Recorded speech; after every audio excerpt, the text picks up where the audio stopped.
Hello, I'm Marcus Railton, and this is the ScotsCare podcast. ScotsCare is the only charity dedicated to helping disadvantaged Scots in London through a range of support, including mental health therapy, financial grants, advocacy, sheltered housing for older Scots, job coaching, social events, befriending, and support for children and families. The charity's been running for 400 years to help break the cycle of poverty experienced by some Scots. In this series of the ScotsCare podcast, I'll be chatting to celebrities and supporters of the charity that have also forged a life in the capital away from home, and about the ups and downs that can bring. The force is strong in today's guest. He is actor Duncan Powell. Duncan played Sergeant Melshi in Star Wars Rogue One, and has also appeared in 24, The Night Manager, Black Mirror, and many other high-profile roles. He's an extremely busy man, so I am very grateful to get some time with him today and talk about his life's journey so far.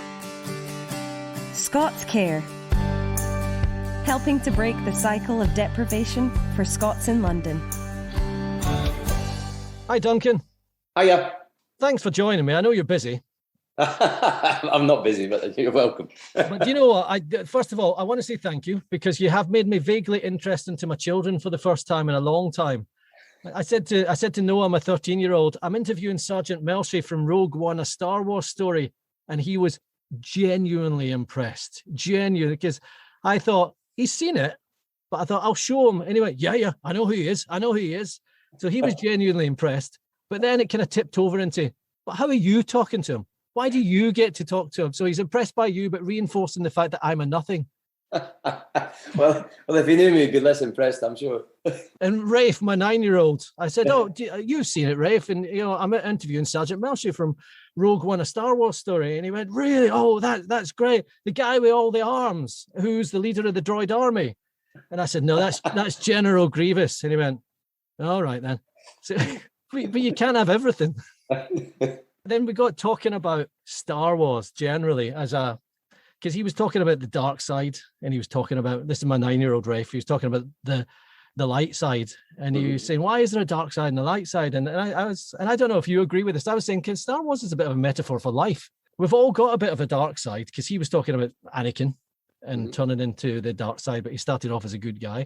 And I says, it is a kind of metaphor, because you've just got to keep the light side uppermost in your heart as much as you can. Well, I agree, for sure. I think it's, we've all got light and dark, haven't we? And I think it was Carl Jung, who said, enlightenment isn't some far-off place where everything's bright and shiny and brilliant and beautiful. It's knowing the darkness that exists within you and shining a light upon it. So I think, the Star Wars is about that. There's good and the bad everywhere, and you're right. The challenge is always to try and gravitate towards the light. Yeah, and I think as I get older, I feel that more and more is that you just got to try and do your best, because have a bit of honor in everything you do, because honor is just a gift that you can kind of give to yourself. Mm-hmm. Talking about Star Wars, do you still get recognized for that role? Because that was you're very prominent in that film. Well, no, I don't really get recognised for anything. It almost never happens, which I kind of quite like, if I'm honest with you. Yeah, I get that. I mean, I think if you're just going around Sainsbury's and you're buying some mackerel and some toilet rolls, there must be nothing worse than somebody looking over your shoulder to see what your life cycle habits are. Well, it's never happened. I've got nothing to compare it to. Now, your career could have gone in a very different direction, because you studied maths at university, didn't you? I did, yeah. I studied maths and astrophysics up in Edinburgh, and I guess for the first year of it, I was doing okay, but I wasn't really going in to university a great deal. I'd always wanted to be a footballer, and so I kind of a degree was my second choice, and I chose something that I was quite good at. Bizarrely, mathematics was something that came quite easily to me, so I thought I'd go and study that. And then I think maybe about 9 months into the degree, I lost a friend of mine that was the same age, died in a car crash, and I had this, shocking realization that life is short, so we should really do the things that we love doing rather than doing things maybe we don't enjoy to plan for a future that might never come. So I quit the degree after that, and I went off and studied media technology, film and TV production, and editing and that kind of stuff. I went and did that in Leeds for 4 years. And did your parents support you at that point, or did they say, Duncan, can you not stick in at the maths because, you could have been a teacher or a lecturer or, an engineer or all these things? That's a far more secure lifestyle choice than the one that you've chosen. Yeah, for sure. I mean, my mum has always supported me in nearly all of the decisions that I've made in life. Except when I told her I was going to be an actor. I remember her saying to me, you've got a job. Why would you quit a job to become an actor? And you've never trained and you've never done this and never done that. And then she came and saw a play I was in, and afterwards she came up and she just went, "You have a go, son." Well done. Yes. Mm-hmm. I think that's it. I think as my kid, I've got 3 kids, and as they get older, and my 13-year-old, he's a lovely lad, but he struggles at school, and he's happy going to school and he's got good mates, but he doesn't do brilliantly. And I think I've come to the conclusion now that I want him to be, I'd rather he was happy than knuckle down and really harassed himself trying to get GCSEs or A levels. I want him to come home and go, "Oh, I had a good day, Dad." Well, I think the problem is, when you go to school, you're taught to remember things. It's an accumulation of knowledge, and you're judged by how much you can remember. I mean, it's a long time since I was in school, but they don't teach you about life, about the world, about the things that you need to know. Of course, there's critical thinking involved, but for instance, something like French or Spanish, or learning another language. Now, the reasons you would learn another language is because, well, it's nice to be able to converse with people that don't come from where you come from. It kind of opens you up to a larger part of the world. But in school, you're kind of taught by rote and remembrance, and it's not a lot of fun, really. And you're immediately placed in competition with the other kids that are in your class. So everything comes, I think, in school, rather than, I think personally, every kid has a unique talent, something they're good at, something they love, something they enjoy doing, but that's not something they are taught to cultivate all the time. Of course, I'm making a sweeping generalization, but imagine the world we'd live in if the time was spent finding out what it is that kids enjoyed, and tried to bring out that part of them and to make it kind of something that can serve them as they as they get older. If you love what you do, you will do it for no money. And if you do it for long enough, you'll eventually become an expert at that thing. And if you become an expert at anything, then eventually someone's going to pay you for it. So I think I would always lean towards doing what it is that you enjoy doing. Yeah, I think that's a wonderful sentiment. Yeah, but my wife has a friend who's an actress, and she's a great actress. We went to see a play that she was in, and she blew me away. I didn't really know who she was, and and then she's been in a couple of things on TV, but she spends a lot of the time working behind a bar. Mm-hmm. So is it a case when you make the choice to go into such a precarious profession, you just got to go all in? You just got to go for it? I can't remember who said it, but they said, it's the sitting around is what I get paid for. I do the acting for free, and it's it's a life choice. I remember I maybe got into for some of the wrong reasons, I suppose. I was working in London for a company as a video editor and an assistant producer for a financial television company, and I didn't particularly enjoy it. I didn't particularly enjoy the people. I didn't particularly enjoy the way, as a 21-year-old, I was sometimes spoken to by the bosses of the company. I came home one day, and my sister, who'd gone to drama school, Lindsay, she said, and we'd done an interview that day. We'd done an interview with Gordon Brown at Number 10 when he was the Prime Minister. It was about pensions, and it was about young people and pensions. And I had ventured an opinion in between, in between the recordings. And my boss turned around to me and said, "You're the cameraman. No one cares what you think. Just point the camera." And I was so offended. And I got home, and Lindsay said to me, "How was your day?" I said, "It was awful. It was horrendous." I said, "How was your day?" She said, "Well, it was great. I got up this morning and I went to an art gallery. And then I went to a museum, and then I went to a coffee shop, and I just watched people, and I said to her, "Is that what actors do?" And she said, "Well, yeah, when they're not working." Well, I quit my job the next day. It sounded like a great way to live. Did you learn from that, Duncan? When you're going out and I love people watching, do you sit and watch, and can you learn as an actor? You think, oh, he does that, or he walks that way. Can you take stuff away from that and then plug it into future roles? Well, I think I like to pay attention. I think if you can be absorbed in what's happening just now, wherever you are, then you're kind of free from beating yourself up about things you've done in the past and worrying or hoping about things that might come in the future. You're just present, in the moment. And I think with watching people, everyone's different. I never had the privilege of going to drama school, and I remember early in my career, I felt like maybe I'd missed out on something. And I lived with an actor after I did my first job. I did a show called Dream Team, and he moved in with me. He'd gone to Lambda, and some days he would come home and I would say, "How was your day?" He was like, "Oh, don't, mate, it was horrible. I had to pretend like for 24 hours that I'm someone else." And I thought, well, that sounds great. That sounds like something I would really enjoy, And the next day he'd come home and I would say, "How's your day?" "Oh, mate, yeah, we had to pretend to be a rock today." And I was like, "You had to do what?" "Yeah, we had to pretend to be a rock." And I thought to myself, no, I don't know if I would be able to do that, So I feel everyone's different in the way they approach things. And I think we kind of imbibe from others.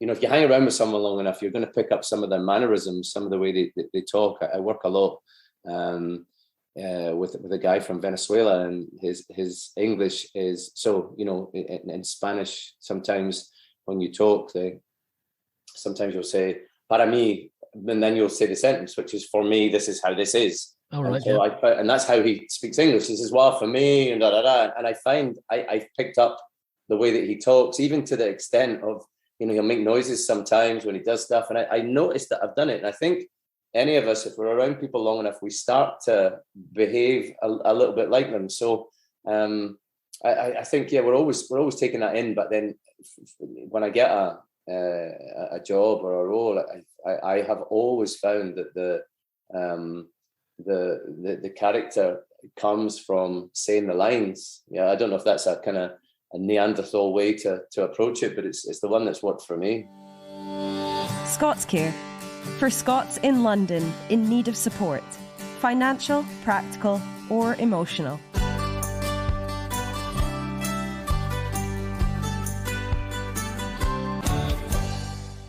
Can I go backwards then? This might seem like a strange question, but you were brought up in Lockerbie, and yes, you were there, and you lived in Lockerbie when the plane crash was there. Were you too young for that to affect you as a person, or do you remember much about that, or do you have childhood memories that are kind of confused with news footage? Well, no, because we didn't watch a lot of the news footage. I was 11 years old, I think. It was 1988, so December. So I'd be 11, and I remember the whole thing. I'd been at Scouts that evening, and we'd left early, and I actually came past very close to where the fuselage had landed on Sherwood Crescent, and I'd come home that night, and the Scouts in Lockerbie at the time, I don't know if they do it anymore, it's a long time since I lived there, but they would deliver the Christmas cards. So people would take the Christmas cards to the Scouts, and the Scouts would deliver them. And I had some left to deliver. And I remember coming in, we lived in this, it was a big old house that my dad had bought, and he'd done it all up, and it had this massive door and then a wee porch, and then, a smaller door. There was stained glass windows, a smaller wooden door, and even in winter we would leave the big front door open, be the porch, and then the stained glass window doors, and I came in there, and my mother appeared at the end of the hallway. So she was maybe about kind of 15 or 20 feet down by the kitchen, and she said, "Oh, we have to get the Christmas cards, you've got more to deliver." And of course I didn't want to, so in a fit of pique, I locked the door behind me and put the key in my pocket.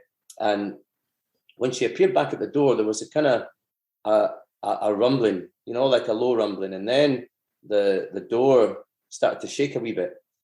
And in my head, because I was into ghosts and UFOs and all that kind of stuff, I thought, no, it's a ghost. And the door then started to shake, completely off its hinges, like rattling. And my mother and I were looking at each other, and then the whole of the stained glass windows went bright orange.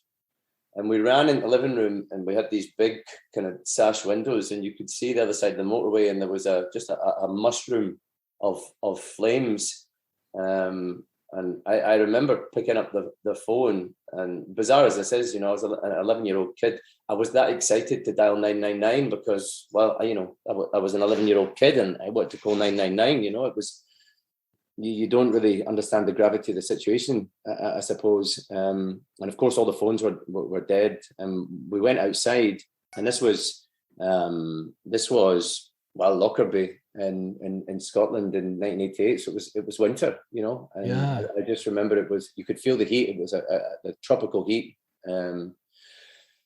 My sisters had been in the bath, and Mum went up and got them, and we went along the road to my auntie's house, who was not an auntie, the ones you just call an auntie. Yes. And I remember being in the top bedroom, and I remember her saying, I hope those poor people got out of the house, And I just remember thinking, how could they?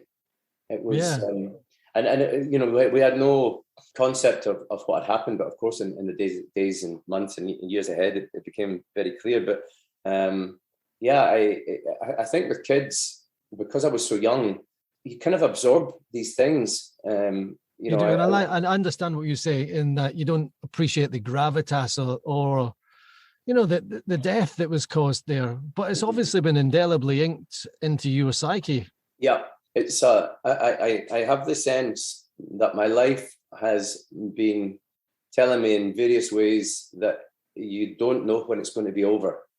So, I was at school with some of the kids, Lindsay and Paul Somerville, and Paul had handed out, it was our last day at school that day, and Paul had handed out prizes and Christmas gifts in assembly, and well, his whole family, they died in the disaster. And to have been at school with people in the morning and in the evening, for them not to be there anymore, like I say, you don't process it. An adult would process it because an adult has a little bit longer to have a sense of life. And these things that have happened to you, as you say, it's given you this, what would you call it? This feeling to kind of carpe the diem, grab don't do something you don't want to do, take life by the horns and go and do it. And this is why you became an actor. And do you think there was a pivotal point where you decided, I'm going to do it, I'm going to become an actor? Was it a pivotal point that you thought, this is working? I just never imagined that I wouldn't make it. Yeah. I don't know how or why that is. I was just never afraid to try. And, I think in life, I remember when I was younger, I always had this sense that lying on your deathbed, and having this feeling of going, I've got it all wrong, I want to try again, and realizing, well, that's never going to happen. So I think I've always in life done what I wanted to do. And, I think there's a fine line between bravery and stupidity, but I just never worried about it. What brought you to a lot of people in the UK was when you were in Holby City. How long were you in that for? I was in that show for about 2.5 years. The contract was for 3 years, but I ended up just doing 2.5 years. And I wonder, because when I look at the stuff that you've done and reading about you and having spoke to you over email and stuff like that, I kind of think, was that a double-edged sword for you? Because as an actor, you kind of think, wow, I'm going in week after week, I'm getting a paycheck, I've got regular work. But for somebody like you, Duncan, I kind of wondered whether you would have got itchy feet. You would have thinking, is this stretching me? Should I been off and doing something else? Well, yeah. Yes. So when I got that job, I was under the impression that it was a rolling yearly contract. My agent at the time told me it was a 3-year contract, but we could get out after a year, and well, of course, I went, I did it, and I had a great time at Holby. It was a great place to learn, and I met some great people, and But I found out at the end of the first year the break in the contract wasn't on our side; it was on the side of the BBC. So you know, we were there for as long as they wanted us to be there within that 3-year contract. And yeah, that's exactly what I found. You know, it was such a kind of pivotal kind of time in my life, because I started there in 2007 and I finished in 2010. And I remember getting the job, and I remember the feeling of euphoria. And, you know, I was so blown away that I'd finally got something that was of the kind of profile of things that I really wanted to do. And then when you're going in and you're doing the same thing and playing the same character every day, you realize for me, I really felt like I was doing that job. And it became more and more like a job, you know, like not a 9 to 5, it's a 7 to 7. But I just started to feel, maybe a year and a half in, that I'd got everything I wanted, and it hadn't kind of filled that gnawing feeling inside of me that there was something more to life than this. Now, what if your agent called you tomorrow and said, "Oh, Grey's Anatomy have called for you"? Would you consider something like that? One of these big, long-running American shows? If my agent calls me tomorrow and tells me there's a job, I'll go and do it. But you don't seem to me like the person who's driven by cash, because you look at the money that these people. Who's the Scots guy who's on Grey's Anatomy, the ginger Scots guy? And you know, if you look up his yearly salary, it's in the millions. But you know, you don't appear to me as someone. As much as we all need to pay the rent or pay the mortgage, you don't strike me as someone who would do it just for the cash. No, I mean, I feel as an actor, if you're working, you're already in maybe the luckiest 10% of actors, because many great actors, they don't work as often as they should. But for me, yeah, the money thing was and is something. Of course, it's nice to be comfortable and to be, you know, I'm living in a place in Somerset now. I have my own home, and you know, it's the first time. I'm 45 this year, and it's the first time where I've had a period where I haven't had to worry about money. And you know, I've been doing this for 20 years or so. You know. But I was going to ask you, did Star Wars open doors for you professionally then? Was there a catalyst there where there was a role and then people knew who Duncan Powell was? No, I still don't think people know who Duncan Powell is. I meant professionally, sorry. No, but I do you know what? I felt, you know, I spent a lot of my career post Holby booking jobs that I thought were going to open doors. And I realized that I was maybe not enjoying the present job as much as I was, because I was already thinking about the next thing. And I did think when I booked Star Wars and the way that came about was so, mystic and unfathomable. But I didn't have a part in the film. I only had a part after the rewrites and the reshoots. And I remember thinking, again, this was 2016, I remember thinking, now I've made it. Now I won't have to worry about money or jobs or auditions. Everything's going to come. And I don't think I worked for a year after that. Wow. That's to somebody like me, that's mind-boggling, because as a punter, you kind of think people who are in Star Wars, that's it. You write your own check. Well, I wish it was. It's sadly for me, not the case. Do you get nervous if you arrive on the set, because you're also the night manager? You did Halo. Was it last year you did Halo? Yeah. And, is there when you arrive on set and, there's somebody big across from you and like the night manager or Halo, is there a voice inside your head that goes, "Duncan, don't make an arse of this"? No, there used to be. It wasn't so much "don't make an arse." I remember doing 24 in, I think, early 2014. I did 24 Live Another Day, and I was working with John Cassar and Kiefer Sutherland and John Boyega. And I remember being a little nervous. And I remember when I met Kiefer Sutherland, of course, I grew up watching Kiefer Sutherland, The Lost Boys, and 24 was one of my favorite shows. And yeah, there was a sense of being in the presence of people that were kind of world famous.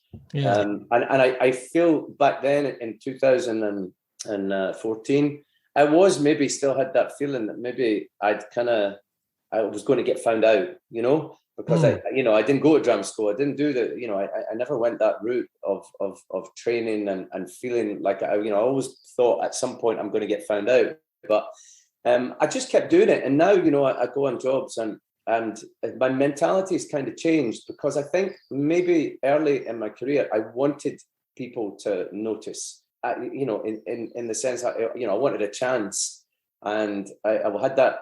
It's not desperation, but you just have this feeling of wanting to have the opportunity. And so you maybe have this, you give off this energy of needing something from someone else. And now when I do things, while I've lived a very different life in the last 7 years or so, many things have changed and happened. And I've been and seen some things that, well, I never thought were possible, with my rational Western thinking mind. And now when I go places, I think, well, I always feel I'm going somewhere to serve. So wherever I go, I feel like there's going to be someone there that I'm going to meet, I'm going to have a conversation with, that is going to be of benefit to them, that might help them look at things in a different way. So now I feel when I go places, I feel like it's a blessing for whoever it is I'm coming into contact with, because maybe I have something to share.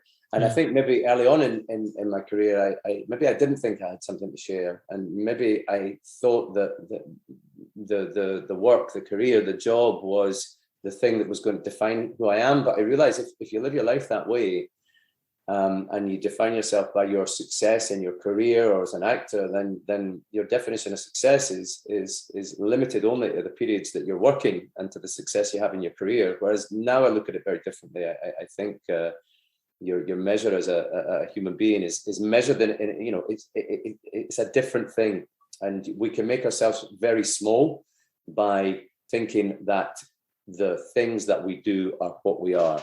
Are you a big social media user? Have you developed a thick skin as an actor? Do you have any criticism of yourself?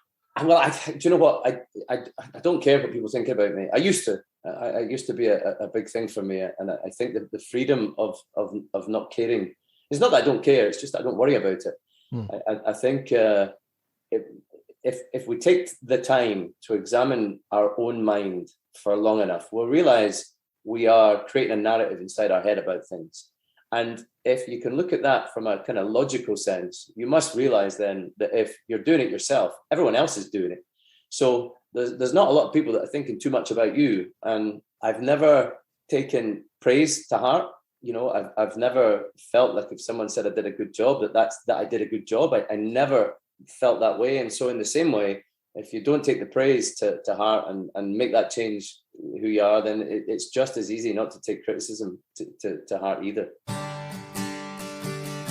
ScotsCare, helping to break the cycle of deprivation for Scots in London. Are you comfortable talking about your belief system or your faith? You're a Buddhist, aren't you? Well, I practice, I practice Nichiren Buddhism, and I've been practicing that Buddhism now for just over 12 years. I think when we define ourselves, though, that was my doorway into starting to look at myself as a human being and my place here in this universe. And I will always practice this Buddhism.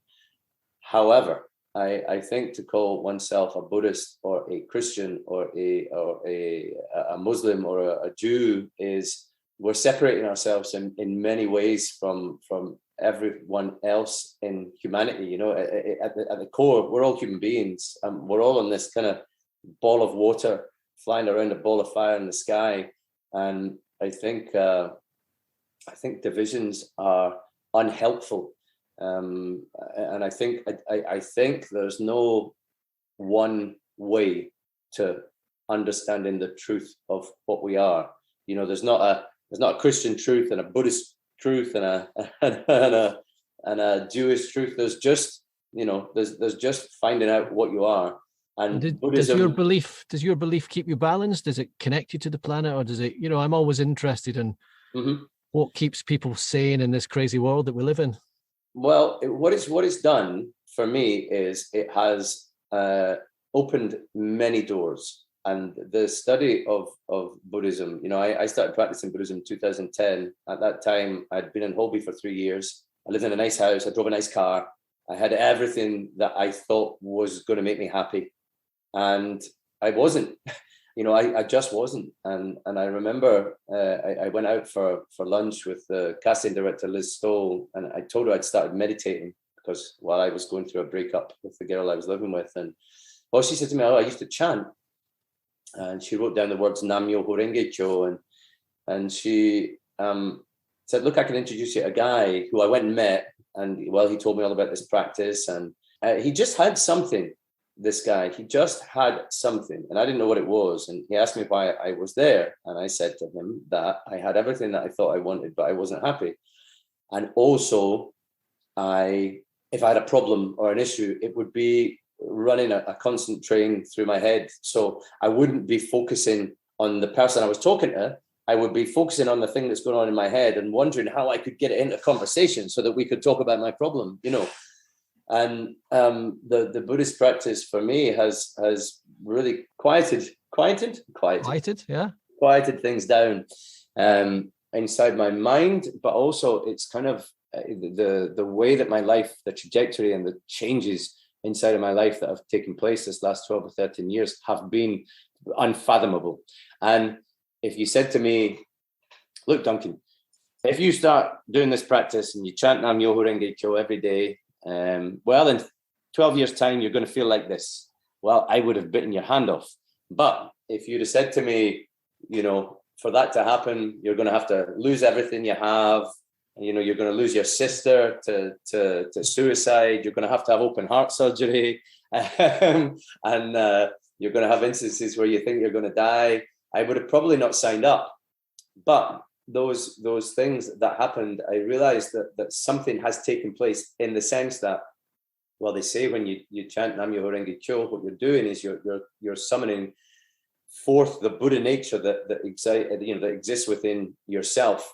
And as you do that, the Buddha nature that is inherent in all things in this universe rises up to protect you externally. And that has for sure been my experience. And you mentioned very sadly that Lindsay passed away in 2013. She was very young. And did it give you a focus? Did it give you a way to deal with the grief that could have overwhelmed you? Yeah, well, it's the first. It's funny. I had gone in 2013 to Peru in the beginning of 2013 to go and drink something called ayahuasca with shamans. And it was a powerful process. And I remember the shaman at the end, you have kind of one-on-one with these shamans. And he said to me, a lot of people, when they come and they drink this medicine, they will realize what's taking place here, during these days. He said, for some people, they'll go home and maybe 6 months later, something will happen. And then everything that has happened here will reveal itself. And 6 months after I got back, I took the phone call to say that Lindsay had taken her own life. And I will never be able to put into words what it is that happened when I took that call, but it was like an explosion of understanding. And I love my sister dearly, and my other sister Catherine and I, we say really it was the most terrible gift that we've been given, because the way I live now and the way I understand life and see life and try and behave as a human being is on account of what happened. And I think if that had have happened maybe 6 or 7 years previously, I'd probably be dead.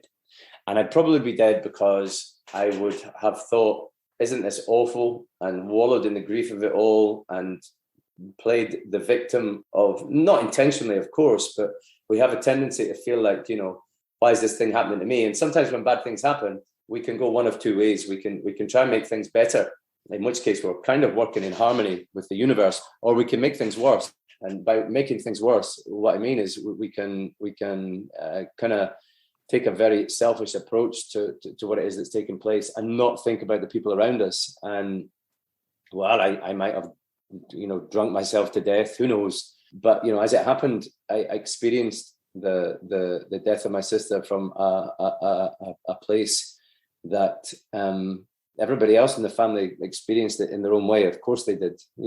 Grief is a unique experience, and yet the suffering that we go through is not unique to the individual. Suffering is suffering. It doesn't matter how you're feeling it or what your mind is telling you or what it is that you're grieving. You are going through a process of energetic transition, I suppose. And the way that my life changed after I lost my sister was I became quite free as a human being. And what I mean by that is I realized the gift of what it meant to be alive. And I also realized how, again, as if I needed another lesson, how quickly life can be over. But the thing I think she taught me the most was that you were never going to know what is going on inside someone else's head. And so at every moment, make efforts to be kind and to be compassionate, because, in this world, no one is setting out to be bad human beings. People don't make a plan to be, evil. Things happen to them and they behave in certain ways. And in the same way, when people cause us to suffer, sometimes we think, well, why would that person do that to us? And actually, people that cause suffering, they are suffering themselves usually. And so it's trying to have a kind of grander perspective of other people. And wow, you knew Lindsay. She was a light, that girl. Anybody that speaks about her only has good things to say about her. Yeah, I knew your sister. I mean, not tremendously well, but she was a light. She was a tremendous person. And I wonder, you talked about a grander perspective. So everything that's gone on, has that given you a grander perspective just in life in general? Are you less of a worrier? And I'm just talking about paying the gas bill, having to pick this up from Sainsbury's, all the nonsense that, like you said, rumbles through your head like a train. Mm-hmm. Are you able to kind of create a less worrisome equilibrium about all these things? Yes. I have my moments. I had some news yesterday that I had believed something was coming through in a certain way, which made things very secure for me for a long period. And that's a couple of things changed, and then maybe I have to start thinking, can I stay in this house for another year? And actually, what happens is it's not that I don't experience the process of now what is going to happen. It's just that I don't pay a lot of attention to it, because the mind is something I believe really that's set up through our social conditioning. The fear we have inside of us is it's not usually our fear. It's a product of the way we've grown up or the things our parents told us. And so I'm aware of what goes on inside my head. I just try and be aware of it. I don't try and stick my fingers in and run with it, because what you do when you start to worry, if you knew the power of the mind to create the reality that you live in, we would, all of us, be super conscious of what's going on inside there. And certainly we would do everything we can to find ways not to give energy to negative thought processes. Now, of course, that takes time, but the mind, some days it will say to you, Marcus, for instance, you said you had 3 kids. Some days you'll have really good days with the kids, right? And you'll feel like, I did good today. The mind will tell you, I did a good job today. But the days that you don't do good jobs, your mind will say, oh, you were bad, you should have done that differently, oh, you've done this or that. So your own mind, which is how we define ourselves, is sometimes telling you you're not so great. Now, anything that works in that way, I wouldn't, the mind's a great thing if you're cooking on a hot stove and it's telling you not to put your fingers in the soup. But if it's sometimes telling you you're good and sometimes telling you you're bad, I would wonder if that's something to lean on when times are tough. And do you know what's, from an acting point of view, this is obviously giving you a pragmatism, but do you know what's coming up next for you, or are you waiting? Well, I have some things that I can't talk about that are coming. I spent a good portion of last year, nearly 7 months, working on a project, which is coming out very soon. And in terms of what comes next, As usual, I've not worked since then, so I don't know what's coming next. But I think I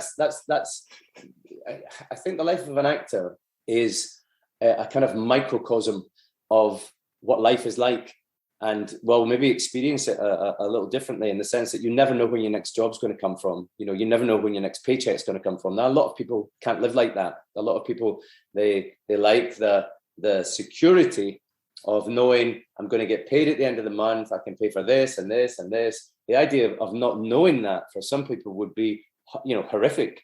And yet at the same time, here we are all staggering through life, not knowing, when we're going to take our last breath. And we don't worry about it at all. We kind of put it to one side and almost push it away and feel like, well, that's not going to happen to us, which of course it is. But that's how I feel the life of an actor is. You're experiencing that on an almost daily basis, in the sense that none of us know what's coming next. But if you're an actor, that's just something that applies to your career as well. Unless you're one of the very fortunate 3 or 4% at the top end of the business who get to pick and choose the things that come next for them. Duncan, it's been an absolute joy speaking to you. I really have enjoyed it. I could listen to you all day, actually. Thank you. Thank you for coming on the ScotsCare podcast. Thank you for having me. ScotsCare, supporting London Scots with financial grants, welfare advice, counselling, sheltered housing, jobs coaching and family support.